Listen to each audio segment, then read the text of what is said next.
Assalamualaikum warahmatullahi wabarakatuh. Saudara-saudaraku sebangsa setanah air dimanapun Anda berada, berjumpa kembali dengan kami channel Bejo Dunyo Akhirat. Sak bejo bejane wong kang lali, isih luwih bejo wong kang eling lan waspada dan tetap engkari harga mati. Banyak sekali narasi-narasi, framing-framing yang dihembuskan oleh Bani Ba'alwi ataupun para muhibinnya, para pecintanya, mengakunya seperti itu. Mulai penyebutan nama Kiai Imaduddin dengan sebutan si Imad. Mereka kompak seperti itu. Narasi-narasi seperti itu, framing-framing seperti itu memang dari dulu itu sering dipakai oleh mereka.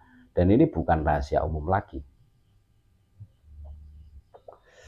Bahkan ada narasi yang di situ itu melemahkan perjuangan dari Kiai Haji Imaduddin Usman Al-Bantani, mentahkir beliau. Kiai Imad itu tidak bisa nahwu shorof. Kiai Imad itu membaca Al-Qur'annya itu berantakan, salah kan gitu. Banyak ini di media sosial bermunculan. Nah itu biasa perilaku para Ba'alwi dan para pecintanya, pengakunya seperti itu. Ini kan kami sebenarnya tidak kaget, cuma kami akan mempertegas ya. Suatu ketika ini ada saudara kami yang mempertanyakan tentang Kiai Haji Imaduddin itu sebenarnya siapa toh? Sebenarnya ini lucu kalau diunggah, tetapi ini kebenaran loh yang harus betul-betul kita anu. Kiai Imaduddin itu mengarang sekitar 22 kitab.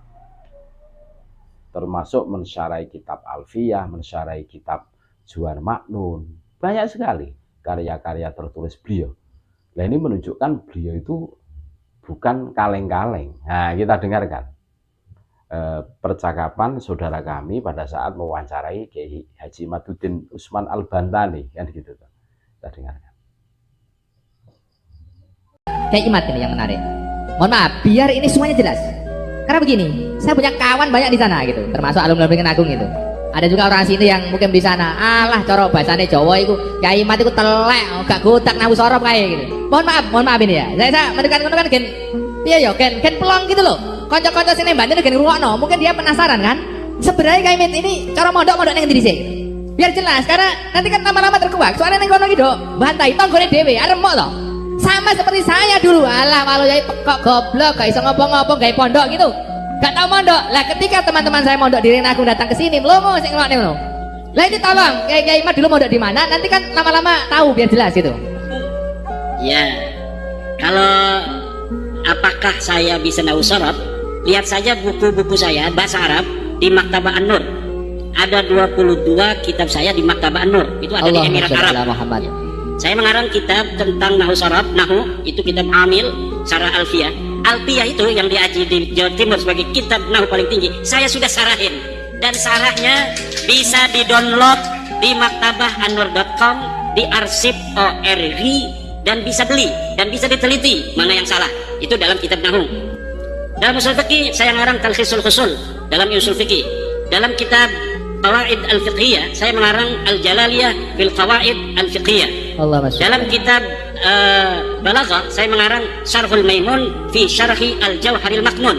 Kitab Jawharil Maknun adalah kitab yang sangat populer di dunia pesantren sebagai cara santri memahami ilmu ma'ani, ilmu bayan, dan ilmu badi'. Dan saya sudah sarahi kitab itu. Silahkan melihat kitab saya, dan itu dijual bebas dari penerbit di mulai Kediri, Jakarta, Pasuruan, Jogja, semuanya itu ada di Sofi, dan kitabnya itu bisa diteliti. Dari situ akan dilihat seorang apakah dia bisa ilmu nahu atau ilmu sorot atau ilmu balaghah atau ilmu fiqih.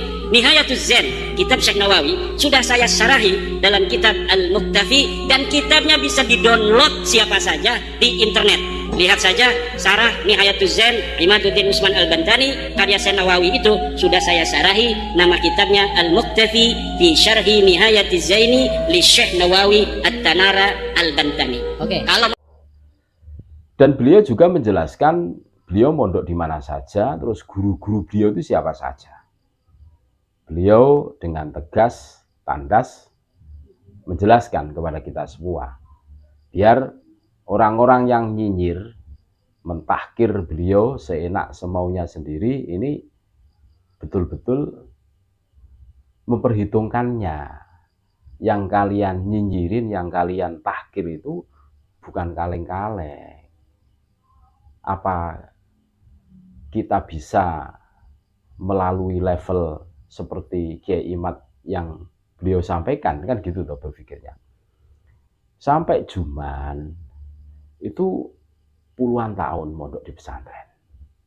Sampai Alfiyah itu perlu durasi puluhan tahun.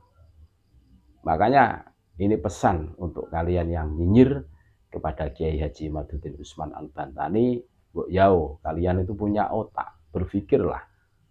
Jangan terlalu berlebihan, jangan lebay, terus mengikuti jujuan kalian yang tidak bisa membantah tesis beliau. Tentunya seperti itu. Kita dengarkan bagaimana Kiai Imaduddin menjelaskan mondoknya di mana, terus berguru sama kiai siapa saja. Kita dengarkan. Kalau mondoknya, mondok saya. Pertama saya mondok di Pondok Pesantren Ashabul Maimanah, pimpinan Syekh Muhammad Sanwani. Dia pengarang kitab. Kitabnya banyak, di antaranya kitab Babe Nenem. Babe Nenem ini adalah nada maksud bahasa Jawa. Beliau banyak sekali ngarang kitab, tapi banyaknya bahasa Jawa. Kemudian yang kedua saya mondok di Syekh Sanja bin Kasmin, Pondok Pesantren Riyadul Alfiyah di Pandeglang. Itu satu angkatan banyak ya, itu banyak yang kenal saya. Kemudian saya mondok lagi di Syekh Tubagus Hasuri bin Tahir di Pondok Pesantren At-Tahiriyah. Kalau Syekh Sanja itu khusus kitab Alfiyah saja. Kalau Syekh Hasuri bin Tahir itu seluruh kitab. Di beliau inilah murid dari Syekh Alwi Al-Maliki. Masya Allah.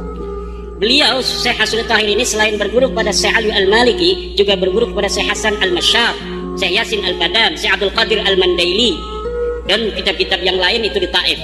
Kemudian saya mondok lagi kepada Syekh Mufti bin Asnawi, pengarang kitab Amsilatul I'rab. Itu bisa, semua nama-nama yang saya sebutkan itu semuanya ada di internet ya. Jadi bisa dicari, itu Syekh Hasuri bin Tahir siapa, Syekh Sanja bin Kasmin itu siapa. Kemudian saya mengaji di Syekh Muhammad Amin, Syekh Dimyati bin Muhammad Amin Al-Bandani. Tapi saya tidak mukim, saya hanya ngaji dari pesantren mukim saya malam Selasa dan malam Jumat. Ngaji kitab Ukhudul Juman pada Abuya Dimyati. Abuya Dimyati itu seorang sufi yang tidak pernah bicara tasawuf. Dia ngajinya kitab alat, ngajinya kitab tafsir, ngajinya kitab fikih. Itulah sufi yang asli. Orang sufi bukan ngomongin tasawuf halu-halu begini-begini kepada orang seakan-akan dia sudah sampai pada derajat tertentu. Seorang sufi asli itu, tasawuf itu adalah fil a'mal, dalam bagaimana dia membawa tasawuf dalam akhlak, dalam tingkah laku, dalam kehidupan, bukan untuk dibicarakan. Kemudian saya mondok lagi pada ilmu tauhid pada Syekh Obay Hasan Basri di Karawang. Saya mondok kitab-kitab alat di pesantren Warudoyong di Sukabumi. Saya juga pesantren di banyak pesantren pasaran sampai Kaliwungu, tafsir Jalalain dan kitab Asirul Jalil, kitab Hasbunallah. Puasa kilatan itu. Kilatan. Dan kalau kilatan-kilatan itu kan ya hanya 10 hari, 15 hari menamatkan satu kitab. Dan saya juga pernah ke Mesir untuk ijazah kitab-kitab kepada Musnidud Dunya Yaumaid, yaitu Syekh Ibrahim bin Abdul Ba'is Al-Qattani di Iskandaria. Saya mendapatkan seluruh ijazah kitab-kitab hadis dari mulai kitab Sahih Bukhari, Kutubus Sittah, kitab-kitab Masanid, kemudian kitab-kitab Ma'ajim, kitab-kitab Mu'jam, kemudian kitab-kitab Musannafat, cara menulis dengan musannaf seperti Musannaf Ibnu Abdul Razak dan lain sebagainya. Nah, ini tidak pernah saya ungkapkan karena bagi santri itu sebenarnya ini adalah ta'ajjub ya, ta'ajjab karena teman-teman. Nah, ini diantara kita